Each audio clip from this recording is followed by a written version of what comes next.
Shivranjani musical initiative connecting heart by Naina group દ્વારા Indra jewellers ગોરડો road Surat ખાતે ભવ્ય કરાઓકે સંગીત કાર્યક્રમનું આયોજન કરવામાં આવ્યું હતું.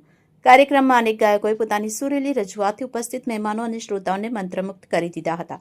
કાર્યક્રમમાં નૈના મોરે, રેખા દેવરે, ભૂપેન્દ્ર પરમાર, શીતલ ઠક્કર, શિવાજી શિંદે, નરેન્દ્ર ત્રિવેદી, સુરેશભાઈ ખેરનાર, અશોકકુમાર થાપા, નવીનભાઈ વાવિયા, બ્રિજેશભાઈ, સંજય ભાવી ગલ્લેદાર, મહેશભાઈ, સલીમભાઈ લાતાણી તથા દેવેન્દ્રભાઈ કંથારિયાએ વિવિધ ગીતોની સુંદર રજૂઆત કરી હતી.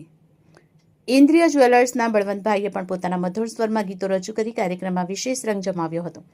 કાર્યક્રમ દરમિયાન તમામ ગાયકોને ફૂલોના બુકે અર્પણ કરી સન્માનિત કરવામાં આવ્યા હતા. ત્યારબાદ ઉપસ્થિત સૌએ ચા નાસ્તાનો આનંદ માણ્યો હતો અને એકબીજાને શુભેચ્છાઓ પાઠવી હતી.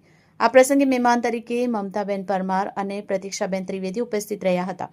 મુખ્ય મહેમાન તરીકે વિમલબેન મોરે, લાલજીભાઈ, ચંદ્રેશભાઈ મહેતા અને આઝાદ સરની વિશેષ ઉપસ્થિતિ રહી હતી. કાર્યક્રમના સફળ આયોજન બદલ ઉપસ્થિત સૌએ ઇન્દ્રિયા જ્વેલર્સ તેમજ આયોજક નૈના ગ્રુપનો આભાર વ્યક્ત કર્યો હતો. સંગીતના માધ્યમથી સૌના હૃદયોને જોડવાનો આ પ્રયાસ ખૂબ જ સફળ અને યાદગાર રહ્યો હતો. હિતેશભાઈ સાંબુલે 26 ગુજરાત ન્યૂઝ સુરત.